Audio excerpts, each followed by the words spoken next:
Job లేక ఇబ్బంది పడుతున్నారా? అయితే మెడికల్ కోడింగ్ మీకు మంచి ఆప్షన్. వెంటనే కాల్ చేసి కోర్సులో జాయిన్ అవ్వండి. నమస్తే రమగారు. నమస్తే చే రమగారు, లలిత సహస్రనామాలు ప్రతి ఒక్కరూ చదువుకుంటూ ఉంటారు. గుంపుగా ఒక 10 మంది కూడి చదువుతారు. ఆలయాల్లో వింటూ ఉంటాము. తర్వాత కొన్ని క్లాసెస్ కూడా ఉన్నాయండి.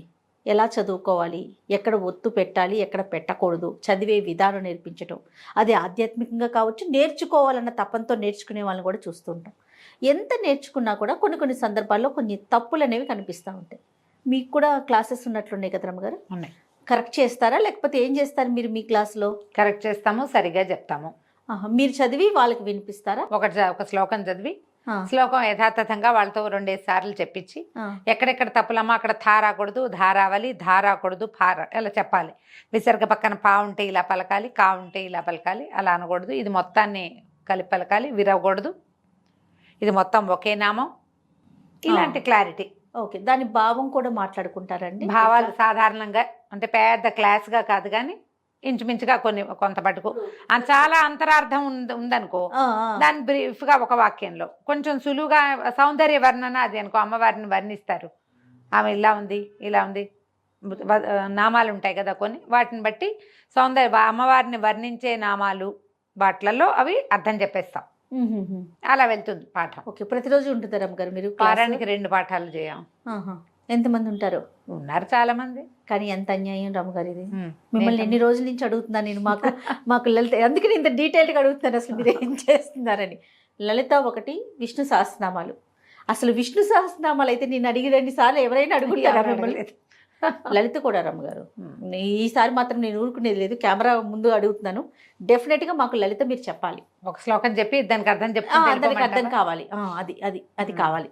చూద్దాం, చూసి మంచి రోజు చూసి స్టార్ట్ చేద్దాం. ఎలా అంటే జయ, లలితా సహస్రనామం కానీ విష్ణు సహస్రనామం కానీ ఇవి ఏ నామానికి ఆ నామం కదా. అవును. ఒక శ్లోకంలో అది మొత్తం కలిపి ఒక తాత్పర్యం ఉండదు. ఇప్పుడు నువ్వు రామాయణం అనుకో, రామాయణంలో ఒక శ్లోకానికి తాత్పర్యం ఉంటుంది, కథ నడుస్తుంది. కాబట్టి అవును, ఈ నామాలు ఉండే చోట స్తోత్రంలో సాధారణంగా నామాలు విడివిడిగా ఉన్న చోట్ల అయితే కనుక అట్లా అర్థం వెళ్ళదు.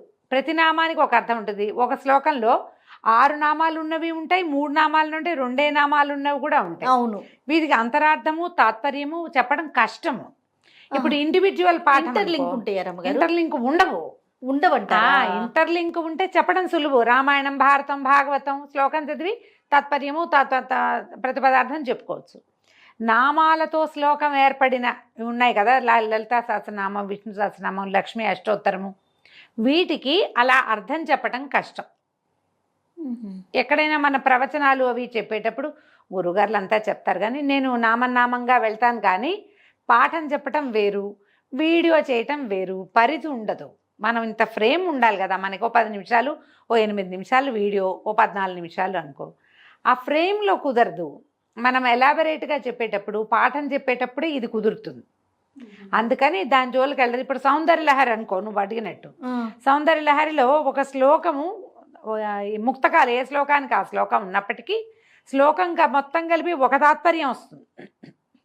నామాల విషయంలో అది కుదరదు. ఓకే, ఒక పని చేద్దామండి. మీరు పాఠం చెప్తున్నామనే అనుకోండి, దాన్ని మాత్రం మేము రికార్డ్ చేసుకుంటాం ఖచ్చితంగా. నాకైతే లలిత అండ్ విష్ణు సహస్రనామాలు మీ దగ్గర నుంచి కావాలి రమ్మగారు.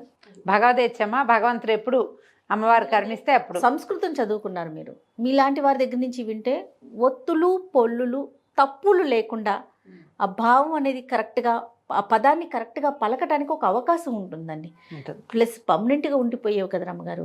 ఎవరికైనా ఎప్పటికైనా చూసి విని నేర్చుకోవటానికి ఒక అవకాశం. బుక్స్ కూడా ఇప్పుడు రకరకాలుగా మార్కెట్లో మనకు అందుబాటులో ఉన్నాయి. కొన్నిట్లో తప్పులు ఉంటాయి, ఒప్పులు ఉంటాయి. అది ఎట్లా చూస్ చేసుకోవాలండి? మనకి ఎట్లా తెలుస్తుంది రమ్మగారు? మనం చాలా చోట్ల ఉంటాయి జయ, ప్రతి వాళ్ళు ప్రింట్ చేసి ఇచ్చేస్తారు పుస్తకాలు. ఈ మధ్య పెళ్ళిళ్ళల్లో, ఏదైనా ఫంక్షన్లలో, దేవాలయాల్లో కనపడుతుంటాయి కదా. మనం ప్రింటర్స్ని చూసుకోవచ్చు. శంకర మఠం వాళ్ళు ప్రింట్ చేసినవి జనరల్గా బాగుంటాయి. ఓహో, స్తోత్రమాలిక అవి చేశారు.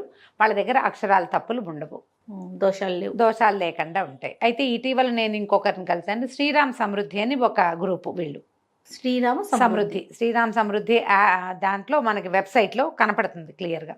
వీళ్ళు ఒక పెద్ద పుస్తకం వేశారు జయ, బుక్ పెద్దది.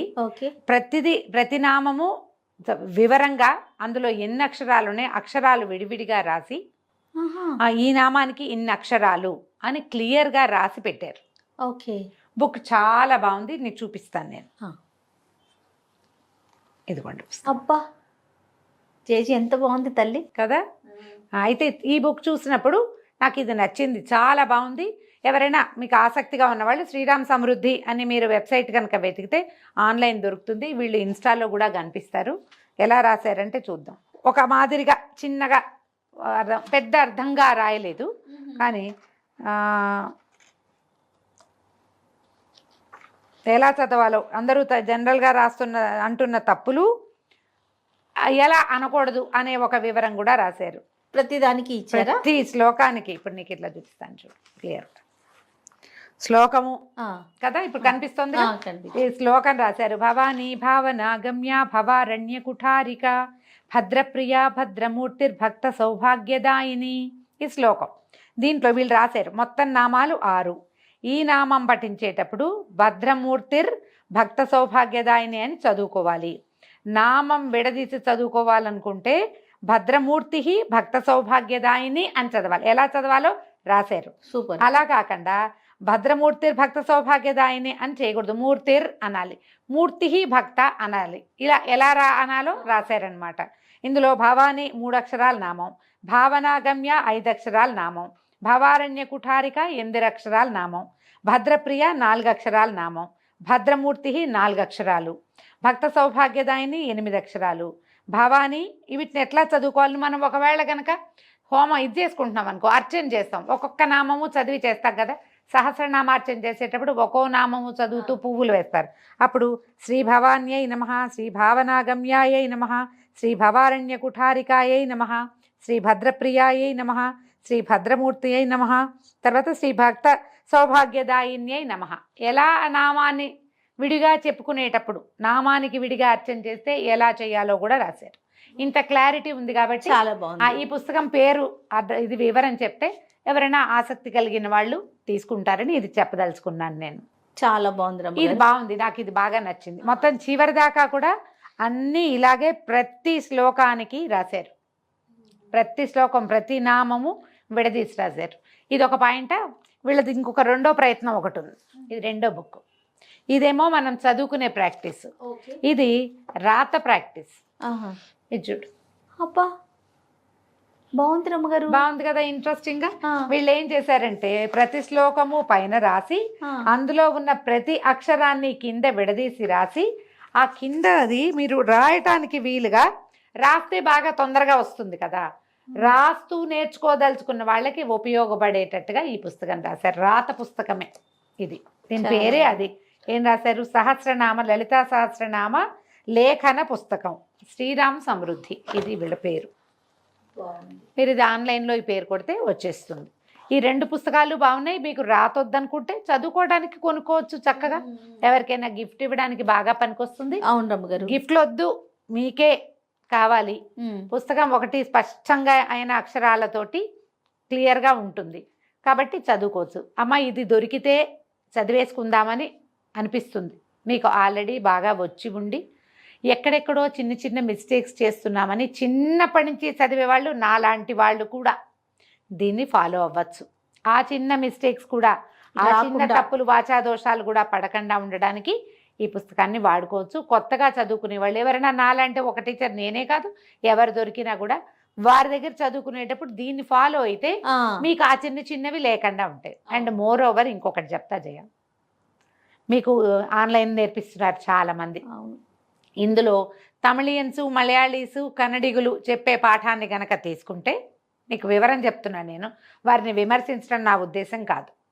మనం తెలుగులో పలికిన లాంటి క్లారిటీ వాళ్ళకి ఉండదు, ఆ ఉచ్చారణ వాళ్ళకి ఉండదు, వాళ్ళకి ఒత్తులు తక్కువ ఉంటాయి.